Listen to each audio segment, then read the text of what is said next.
The first one that we're going to get into is what some people are saying might be the overall performance of the year, regardless of format, race, or FKT. It's Tara Dower's newly minted Appalachian Trail record.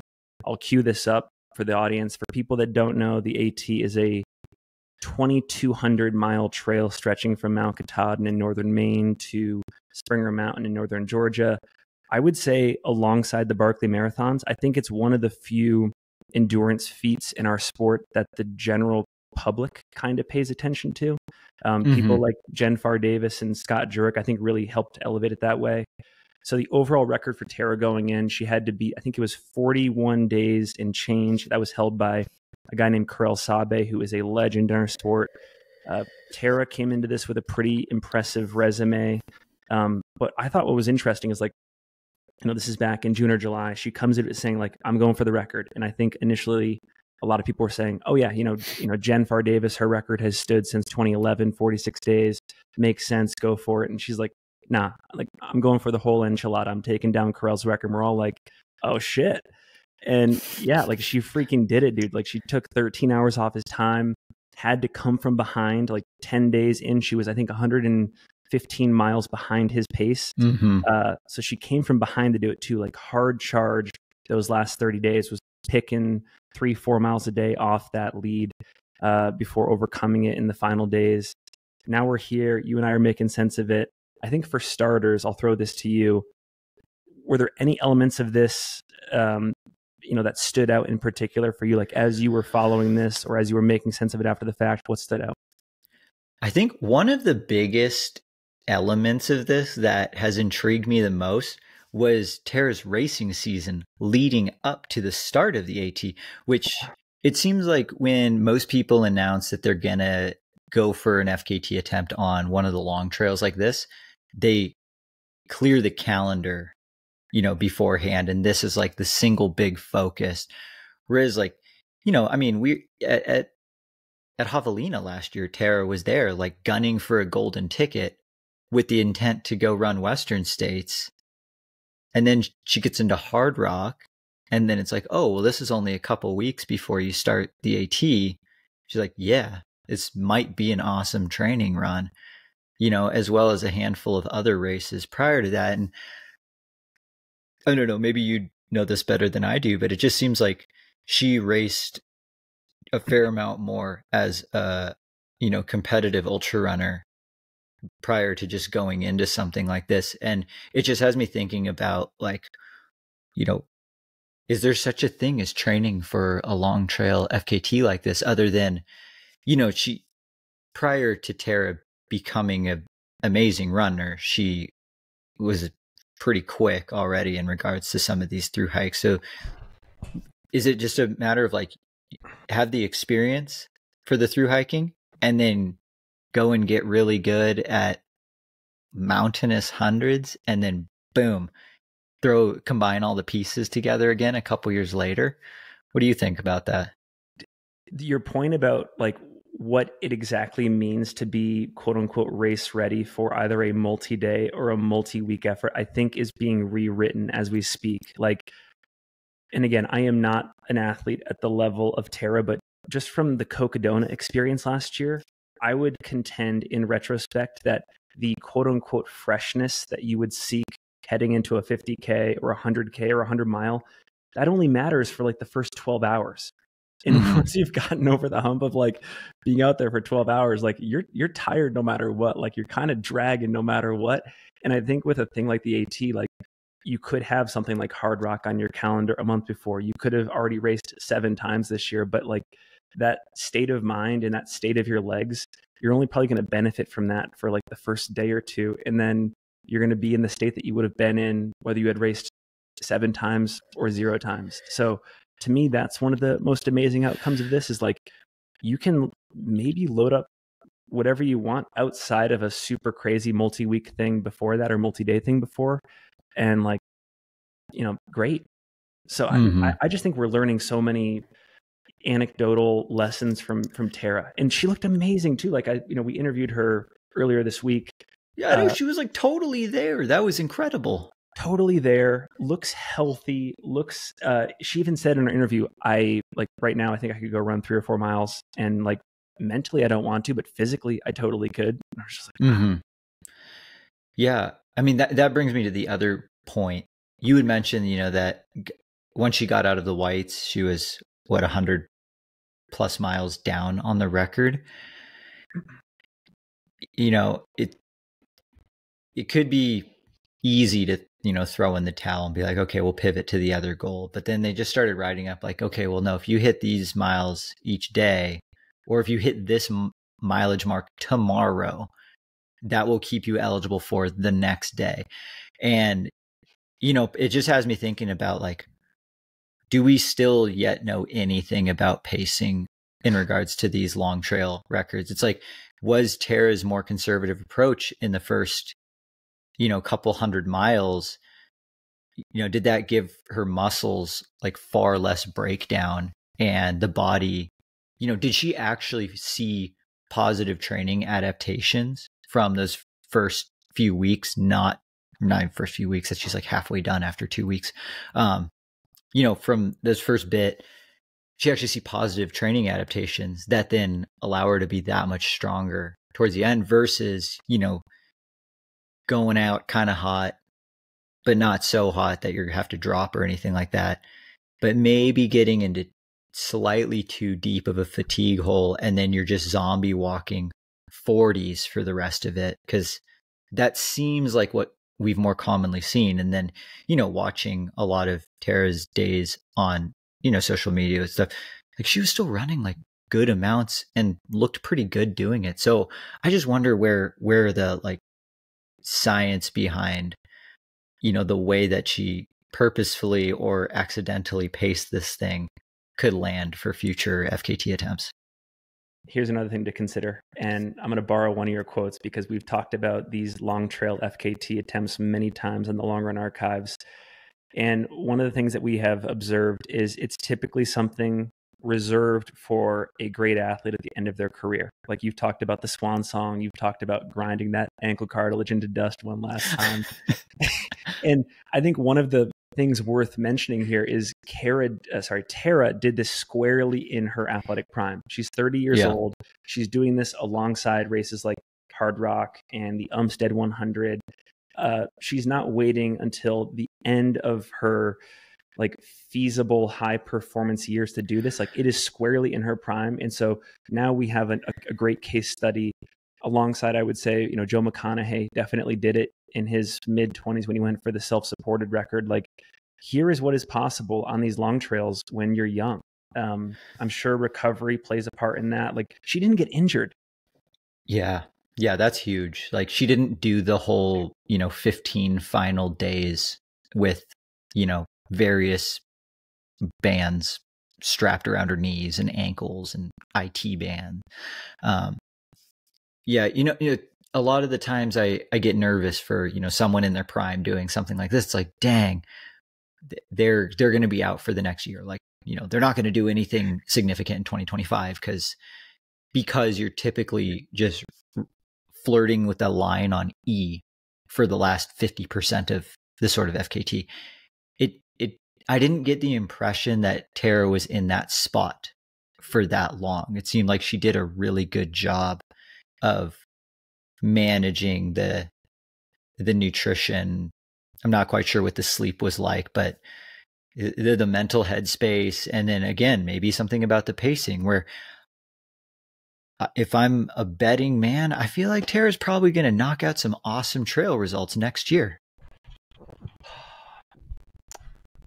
Another thing we've talked about a lot is, and I think this is pretty popular in the track and road scene especially, but also in trail, you hear this argument that you should wait to do certain distances, that those distances will be there for you if they're slightly longer, like the 50K and the 100K in your early to mid 30s. If it's the 100-mile multi-day, multi-week stuff, it'll be there for you in your 40s. And I think another one of the takeaways for me is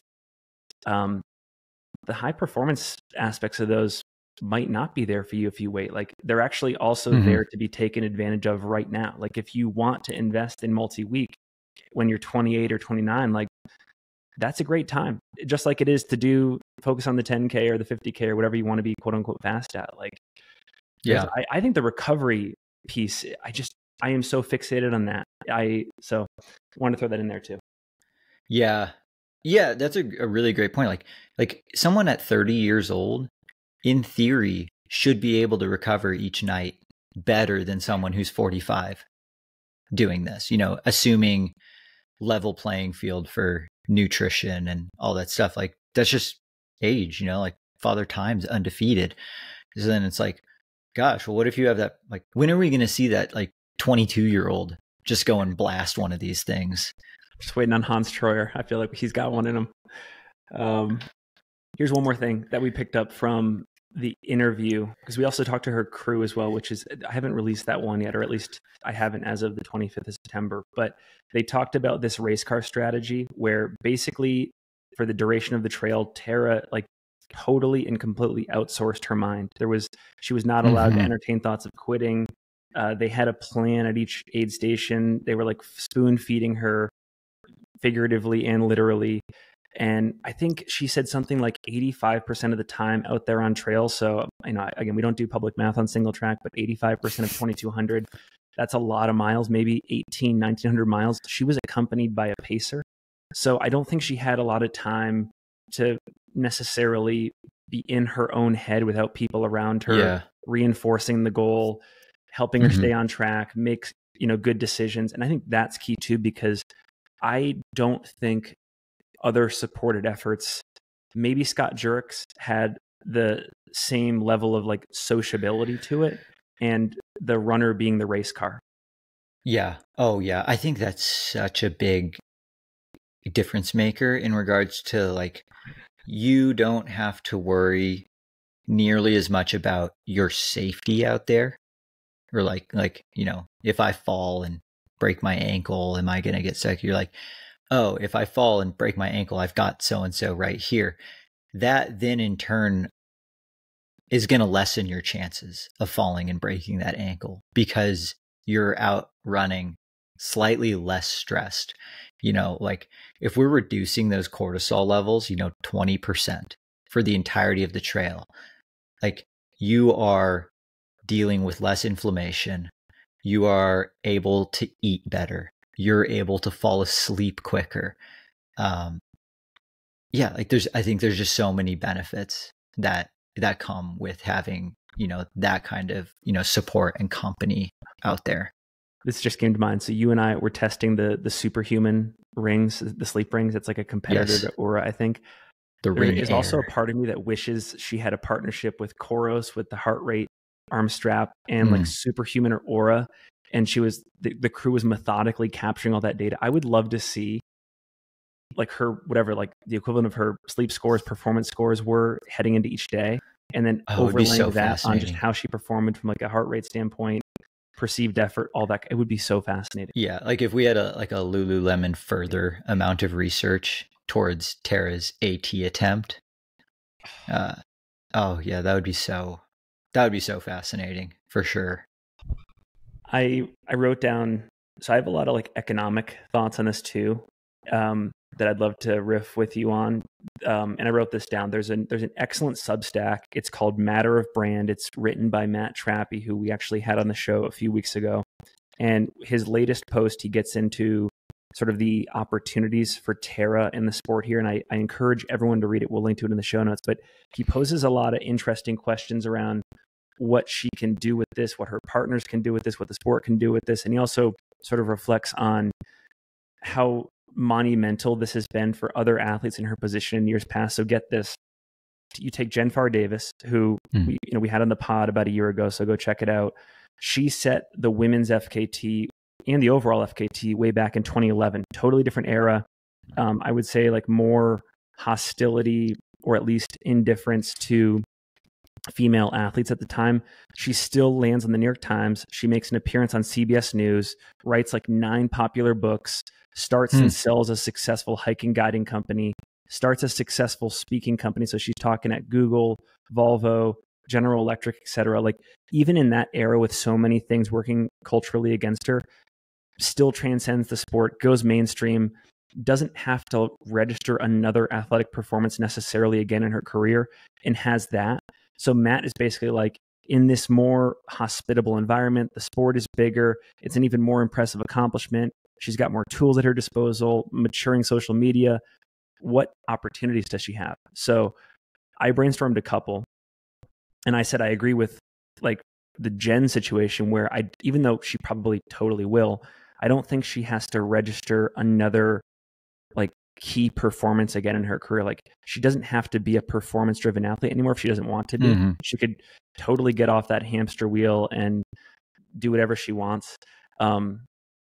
I said that she could start a business consulting company for through hikes and FKT attempts. So she can athletes can come to her that want to set a record on the PCT or the AT, and she can like consult with them on like an hourly basis, giving them feedback. She had this Bible that she wrote before the attempt this year, like that had all of the key information around road crossings and nutrition and how people would arrive and depart and who would pace. Like, she could sell that.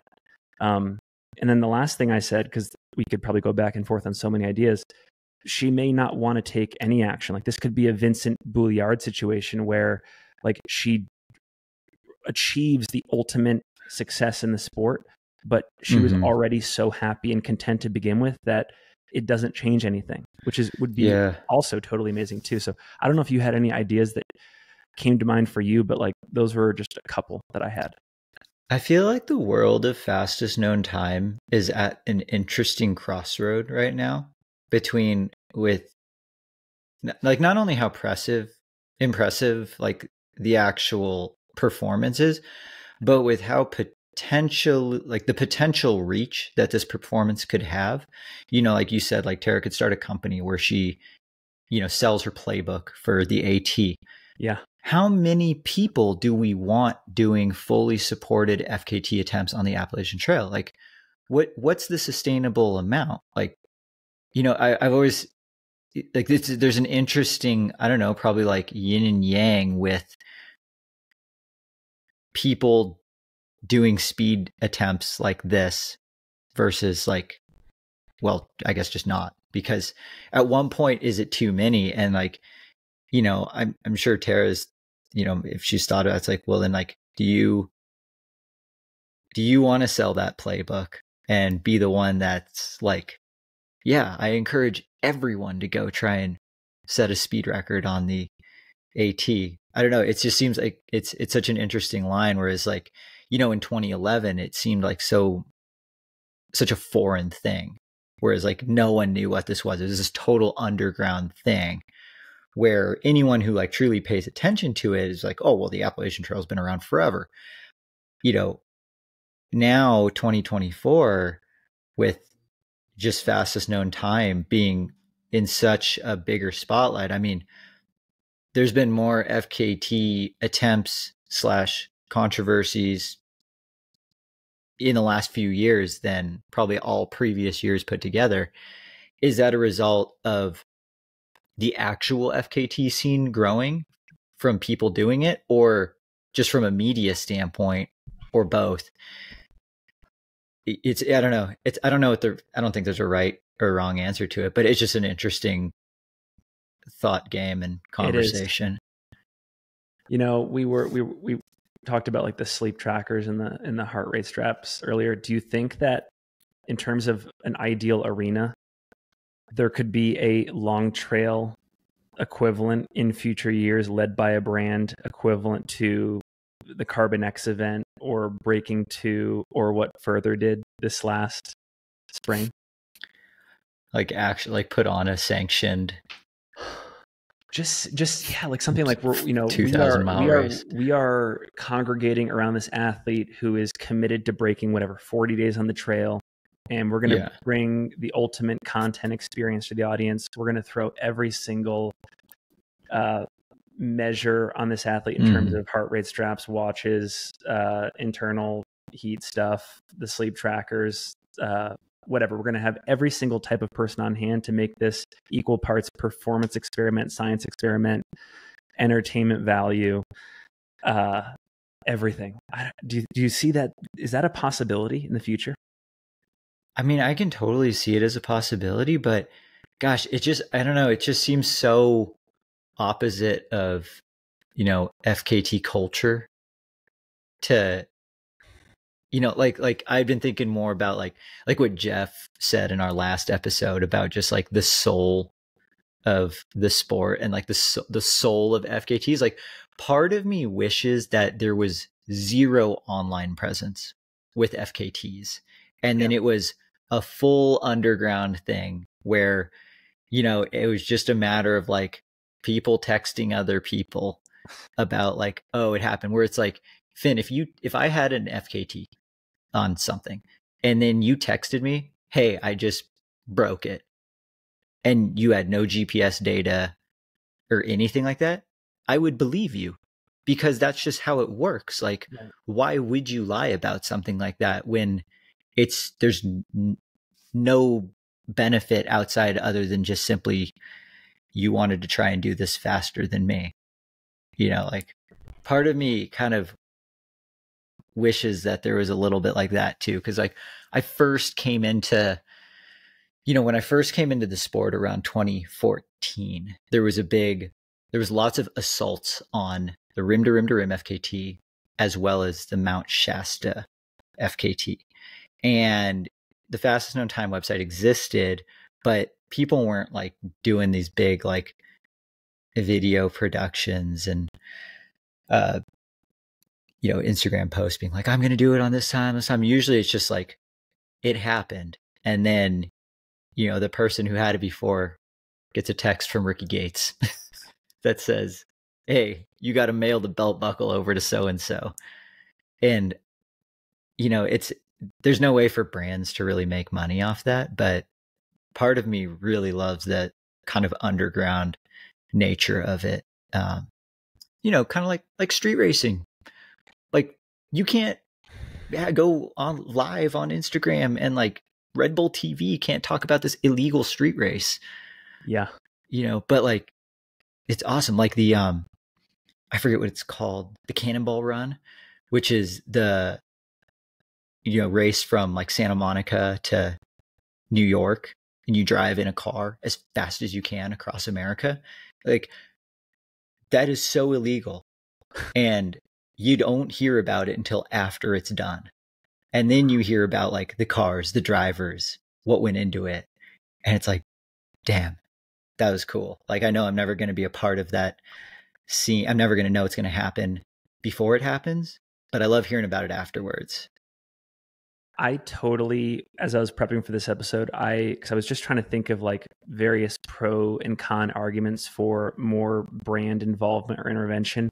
And like you make such a good point. I totally overlooked sort of like the sanctity of the underground nature of the FKT scene, and how that could be a compelling reason why, if in this case you're an ultra or you're a first endurance, or if you're any one of other Terra's partners for this, you might have a lower touch on the experience than you might at a race like Western or Hard Rock. Because like the note that I had written down is like, should brands do a better job, or not a better job, but should they just fundamentally embrace risky situations more? Like if someone like Terra is attempting the AT and the success rate is like, I mean, you'd have to ballpark it, but I'm guessing the success rate is less than 10%. Like it's a very risky endeavor.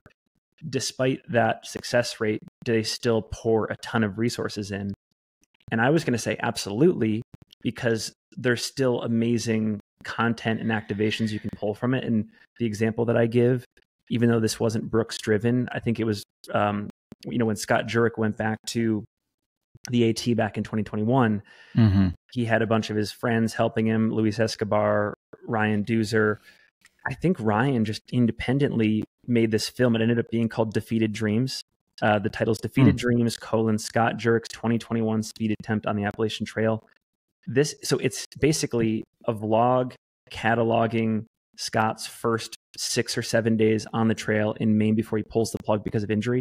It has 147,000 views, 2,400 likes, 317 comments, and this isn't public, but I bet the watch time is through the roof. Like it's a 100-minute film. I bet the watch time is at least averages like 40%. So there's still an amazing experience that you can storytell out of that, So I only bring that up because that was where my mind was going in terms of, how much more publicity should there be around this thing? I kind of initially leaned into the yes, but I think what you said about part of what makes FKTs cool is that they're unscripted and it's very grassroots and, low touch.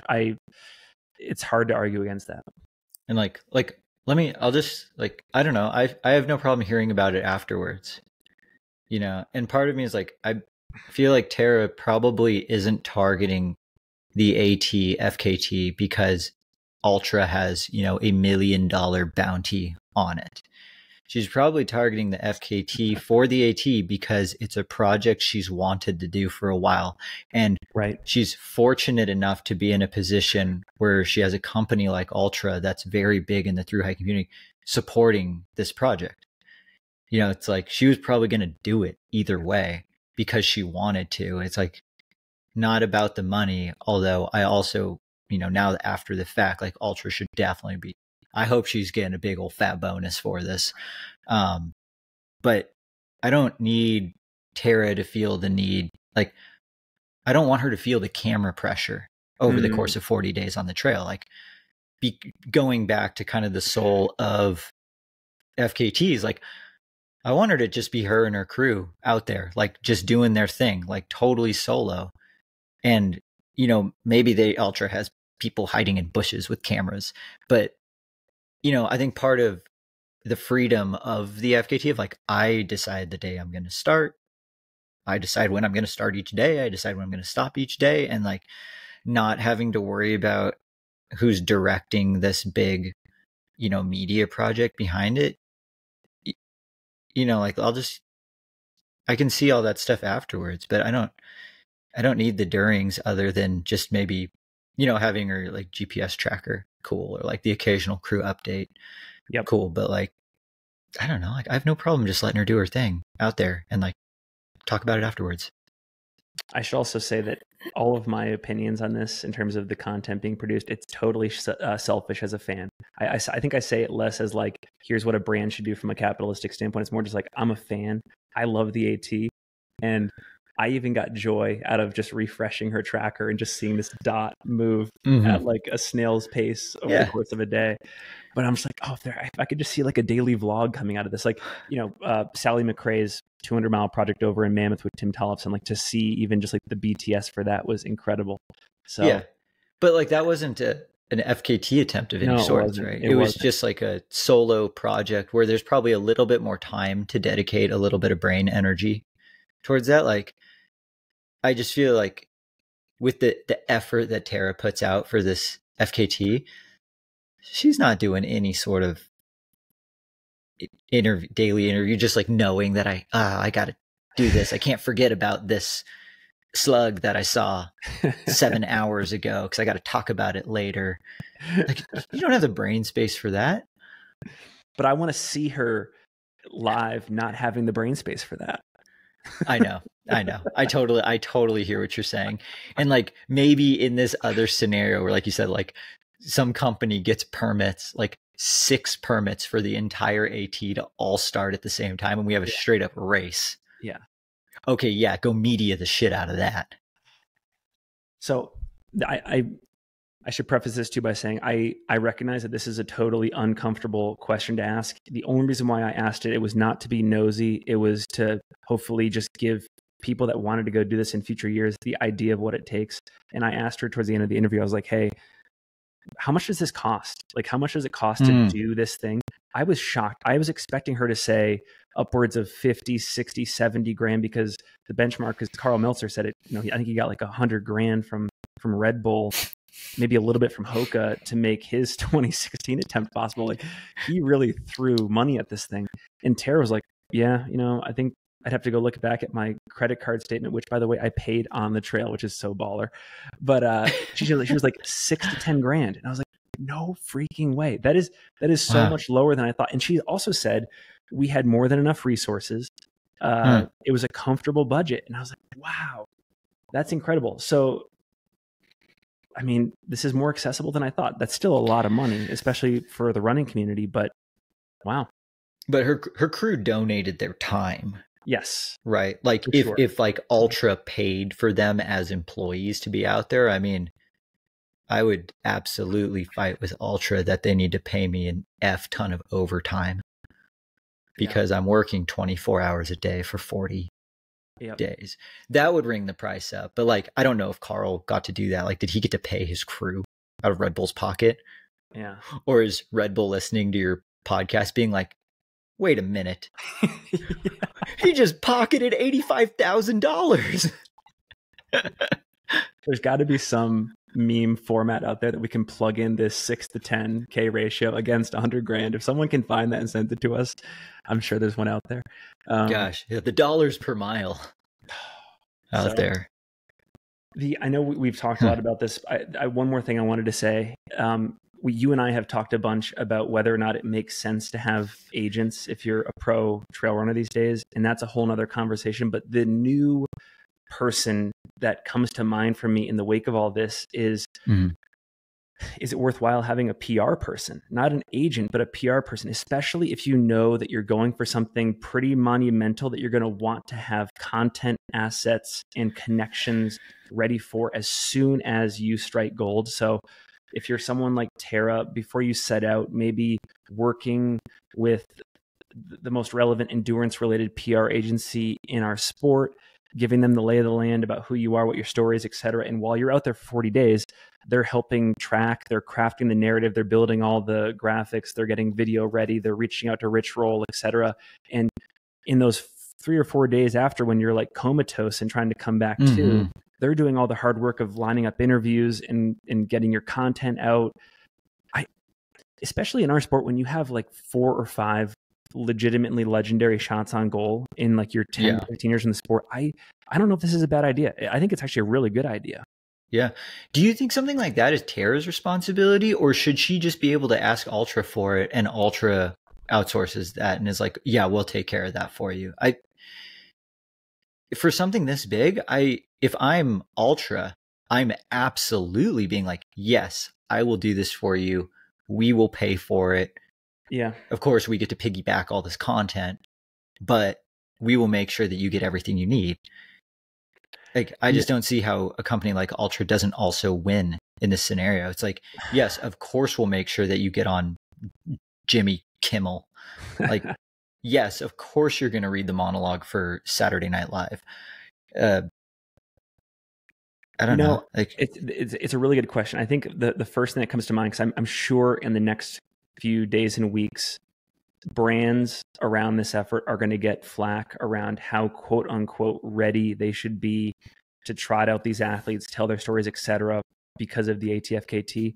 I think that there is some responsibility from the brand because, I mean, this is one of their athletes. Like, you know, part of your job is to activate them to the best of your ability. And like, this is like striking gold in terms of activation opportunity. But I think part of it falls on the athlete too. I mean, I don't know if tell me if this is a fair example, but like when you think about all the WADA anti-doping stuff, a lot of the onus falls on the athlete to self-educate and be ready. And, you know, you're not necessarily blaming your coach or your brand or whatever. So I do think there is like, we probably need to grow the culture in our sport of putting the onus on athletes to like, when you become a pro, here are the steps you have to go through just to like protect yourself and promote yourself, etc.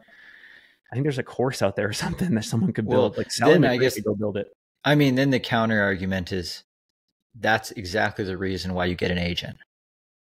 So you as an athlete don't have to do that. You don't have to be held liable for all those things. You know, you just let them go do it. But like, it's interesting though, like, you know, professional trail runners, aspiring trail runners need an agent? It's like, you're right. Like maybe it's not so much the traditional classic, you know, athlete agent that we know, you know, coming from like football or baseball or even track and road. You know, maybe it's something different. You know, I've thought about this a lot where it's like, I feel like the agent for trail and ultra running in the US, their job looks pretty different than that same person who represents a track or road runner. Yeah. And like, those are all a lot of the reasons. Like, there's no, you know, track runner who's gearing up for a 40-day race.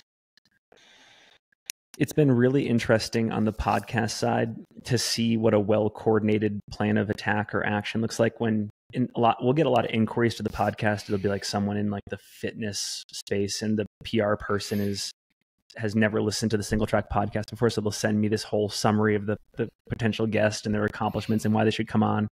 So that's a whole nother thing, like some of the missteps in outreach. But like, I am impressed each time at like what the PR firms do to market the athlete and get them on the podcast tour, get them on the book tour, get them on all the key shows and stuff. Like I see the value in it. So, we have so much more to talk about though. I mean, do you have any parting thoughts on the Tara accomplishment or the whole situation before we go on? I'm super curious to see who's got the cojones to go after this FKT, next year. I mean, I feel like there's no one actively attempting an FKT on the AT right now, right? No, but maybe in our next long run archives, we could do a way too early Appalachian Trail FKT attempt prediction. Like, who from within the sport do we think is primed and motivated to go after it next? So but one thing we know for sure is this FKT will survive until next year because no one's going to do it. She went too late in the season, daylight. Yeah. I think it's safe at least until next year. I think it's going to be safe beyond next year. Ooh, that's my way too early prediction. I don't think it gets broken next year. Okay. I got to say one last thing then. I also think, well, I kind of already said this earlier, but like Tara is a legitimate pro athlete in the sport who tackled this in her prime.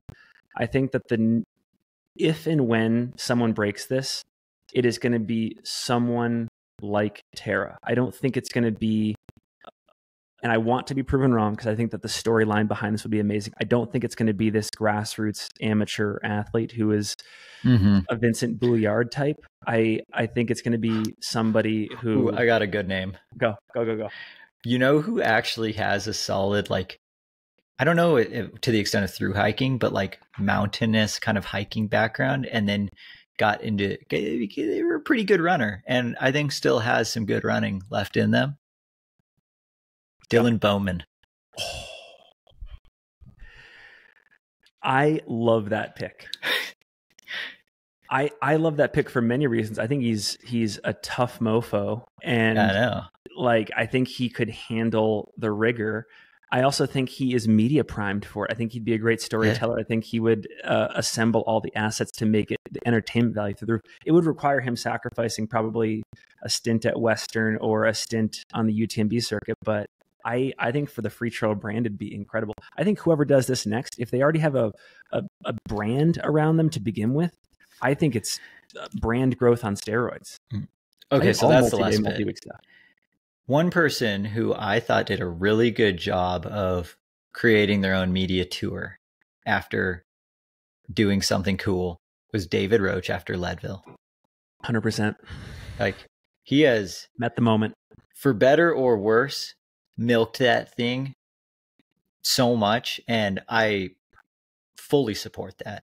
Yeah. Like, gone on a lot of pods, has his own platform to talk about, like, amazing marketing for his coaching company, their podcast, their brand.